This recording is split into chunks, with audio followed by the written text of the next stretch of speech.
What a day, what a day, what a day. I can just hear the chants throughout Washington, D.C. What do we want? Senility. When do we want it? Now. What do we want? Senility. When do we want it? Now. That's why we have the T-shirts. Senility now. It's true. We have the Joe Biden administration underway. It's true. It's sad, but it's true. And he's here now to apparently drive us into the bridge abutment of socialism here in the next 4 years. I'm sure you're excited about it. So am I. Look, the man is president of the United States. We got to deal with that. We're a freaking strong country. We should be able to deal with it. Am I right? I mean, what country are you talking about here? This is the United States of America. We can overcome this silly little mountain. And Joe Biden is off to a terrible start. We'll get into some of the things he's done already. But I will say, and I say this at the beginning of every single administration, and I've been doing this for a very long time, every president to me starts at ground zero. Every single one. I will happily throw out all the dumb things Joe Biden has done in the past, and I will give him a clean slate and hope he forgets all the terrible ideas he has and becomes a good president. We'll see how long that lasts. I feel like Barack Obama, it's like good 6 to 8 hours before his presidency was ruined under this philosophy. But I'm going to give him a chance, just like I gave Donald Trump a chance, just like I gave Barack Obama a chance and George W. Bush and all the rest. It's the United States of America. We had eventually a peaceful transition of power, and here we are, okay? We can deal with this. We made it through Barack Obama. We can make it through Joe Biden. Let's get started and get through it together. I will say it's going to be frustrating. The next 4 years is going to be agonizing. If I could sum up the entire media's reaction to Joe Biden's inauguration in one video clip, I would have to be this one with Al Roker. How are you, sir? It's good Biden to see runs you. over to Roker. You got to keep doing this. Fist bumps him. Here's the tough question. It's been 3 hours. How does it feel, Mr. President? It feels great. It feels good? It feels good. All righty. Dr. Biden, thank you. Wow, that is a good interview. Got a fist bump. There you go. How does it feel, Mr. President? It feels great. It feels great? Yeah, it feels great. Okay, I got a fist bump. That's basically the entire media today. And I want to go through some of these because they are absolutely unbelievable. This is just from the last day or two. John Harwood is like a real reporter. This is a real tweet from John Harwood. Says Trump. Now, I think what he's trying to do here is that they're like arrows, but they kind of look like greater than signs, so I don't think that's what he means. But he means arrows. Trump and Biden. Lies, then truth. Ignorance, then knowledge. See, Biden's knowledge, Trump is ignorance. Amorality instead of decency. Cruelty instead of empathy. And corruption is now public service with Joe Biden. This is a reporter. I mean, you might not like Donald Trump. You might not like his policies. You might even think all these things are true, but aren't you supposed to be a freaking reporter? Is it news? Is it a news fact that Donald Trump was all about cruelty, corruption, amorality, ignorance, lies, and Joe Biden is all about truth, knowledge, decency, empathy, and public service? That might be your opinion, but that's not a fact. Unbelievable. Jennifer Epstein writes, Hillary Clinton's pantsuits were meaningful. And so, too, is Kamala Harris's decision to wear a dress, as she is the first woman to be sworn in to the vice presidency. It is really important, all that dress wearing. Right? Are you impressed by the dress wearing? Brian Stelter tweeted something that John King said. Again, I think John King's supposed to be a journalist-ish. I mean, he's journalist-esque. I don't know that he's actually a journalist, but he's in that area. John King apparently said, there's an air of cleansing about today. Cleansing? Isn't that the Hutus and the Tutsis use those terms in Rwanda? What do you mean there's an air of cleansing? How about this one from Glenn Kessler? This is the lead fact checker at the Washington Post. Get ready for reality-grounded White House press briefings. Well, I mean, can't you wait until, I don't know, they do one of them before you start predicting them? I don't know. If I were If I were Joe Biden and I was like the first press conference came out, I'd send out my lead communications team member, go out right there in front of everybody, first press conference, and say, I want everyone to know that our crowd at the inauguration was the biggest in history. I'd say it with a dead straight face and then walk off the stage. That's how you run a White House. I will say that's an amazing one. David Harsanyi had a ton of these he put together. He's from National Review. Had this one from Matt Visor. Joe and Bo used to watch an eagle soar by the dock. Now when Biden steps to a lectern, he will be greeted by a presidential seal. It features the most prominent symbol, a bald eagle, a reminder both of what he has accomplished and what he has lost.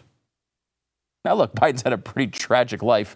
That is true. However, there's just so much pomp and circumstance around these moments. Katie Rogers writes, a person close to the president-elect said that Mr. Biden, his wife, Jill Biden, notice they didn't say Dr. Jill Biden there, very disturbing. They engage in regular morning, this is going down a dark road here for a second. They engage in regular morning negotiations over who gets to ride their Peloton bike first. Isn't that adorable? I'm glad I did go down another road because I did not need that visual. How about this one? Biden is about to give the most important inaugural speech since Lincoln. Really? There is a heightened urgency to Biden's inaugural speech as he confronts multiple crises and seeks to bridge a deep political divide. I don't know. That might be overstating it just a bit. I don't know. He's not exactly Abe Lincoln, but okay. CNN's David Chalians says that the side lights on the National Mars reflecting pools are like extensions of Joe Biden's arms embracing America. Ugh, these are like bad Hallmark cards. Let the healing begin. We have needed this. It's an actual tweet. Let the healing begin. You have to understand, and it's easy to judge these media members and laugh at them, but you have to understand where they're coming from here. These are people who have had their entire life existence for the past 4 years, their entire self-worth over the last 4 years, just about beating up Donald Trump. And so when Trump goes away, the self-worth goes away. You know, I don't know. They feel relieved now. Wait till Trump's not there tweeting for you and filling up your programming every day. What are you going to do? Washington Post fashion. They say perspective in fashion. Joe Biden and Kamala Harris display their common ground.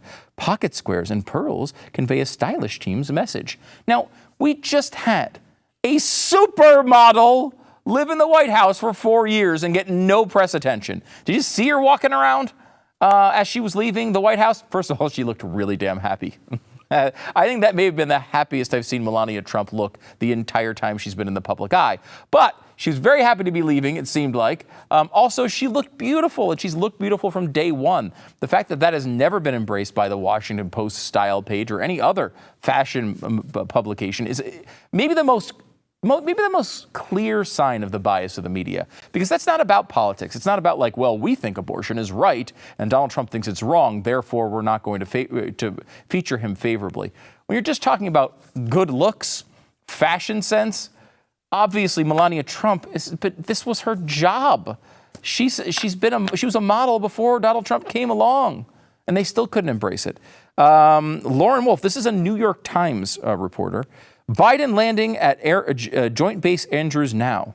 I have chills. You'd think they'd skip the chills thing after the Chris Matthews debacle of 2008, 2009. I have chills running up my leg, or thrills running up my leg. Something was running up his leg, and I didn't want to be anywhere near it. But apparently she has chills.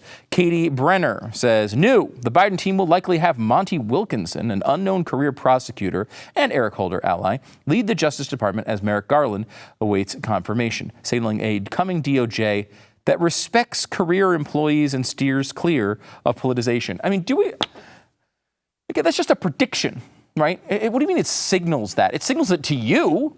I mean, Joe Biden picking people who have been in, what many would call the swamp for a long time does not signal a lack of politicization to a lot of people in this country. You could say that maybe after he's been in office for a while, he hasn't steered this towards politics. But this is just you applying your own vision of what this guy might do. Washington Post. Most people know her as Jill Biden, but to some, She is Dr. B. Dr. B, the compassionate and challenging educator who went the extra mile. Do you remember all the fawning talk about Melania Trump? I certainly don't. Vice President-elect Kamala Harris and her husband, Doug Emhoff, sit down with Jane Pauley and open up about their relationship and the story behind those Converse sneakers. You know, Glenn wore Converse sneakers like every day on Fox News Channel. I don't remember anyone ever commenting on it. Apparently, it's okay for Doug and Kamala to talk about that. Joe Biden and Kamala Harris drop a playlist for your inauguration watch party. I am totally signing up for that. It wouldn't be, and I want to make sure I'm clear here, it wouldn't be the most annoying thing in the world. I don't know if that's what you're thinking, but I want you to know, definitely not the most annoying thing in the world. Next up, all the times Joe Biden's love for ice cream melted our hearts.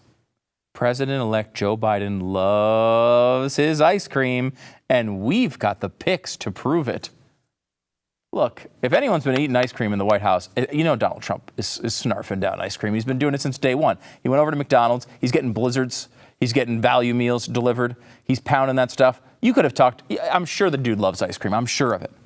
Does anyone care? No. They only care about Joe Biden's love for ice cream. This is the state of our media, and this is day one, man. This is going to be a rough 4 years. And Joe Biden enters the White House with the lowest bar to clear of any modern president. The media completely hated Donald Trump in every single way. That we are all aware of. And now Joe Biden, as long as he doesn't come in and, basically start shooting people on Fifth Avenue, they're going to praise him for whatever he does here. Everything he does is going to be a more adult version of Trump. Everything he does is going to be a smarter, better, more intellectual version. Everything he does is going to be a more empathetic version. To go back to John Harwood, it's going to be more truthful. He's going to be more knowledgeable, more decent, more empathetic, and have a better attitude toward public service. Everything, no matter what, right off the bat, and as I read to you there several times, before it's even started, before people even take the jobs, they're saying they're better than everybody that Donald Trump had. This is going to be certainly the next year, and probably the next 4 years. Joe Biden, really what he needs to do is remain upright, and they're going to consider him one of the greatest presidents of all time. It's important that you have conservative media here to be able to point out when things aren't going so swimmingly. That's why we are here at The Blaze. BlazeTV.com/Stu. Promo code is Stu. $30 off your subscription right now. It's a limited time thing. They're doing it, I think, because, the world is ending. And they're like, we should have people save $30. But it's a good discount. It's the biggest discount they've ever given. If you've ever thought about joining, think about the pressure on social media. Think about the pressure on conservative voices.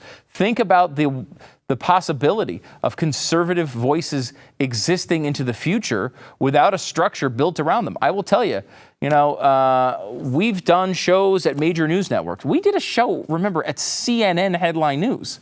We were in that building. We were at Fox News. We've done shows all over on major networks all over the place. Do you think right now is a good environment for conservative voices? If it wasn't for places like The Blaze, this stuff would be going away.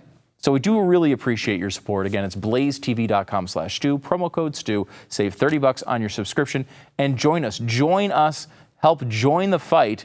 And let us at least give it a whirl to push back against what is coming from the onslaught, the tidal wave that is coming of just nonstop praise for the Biden administration.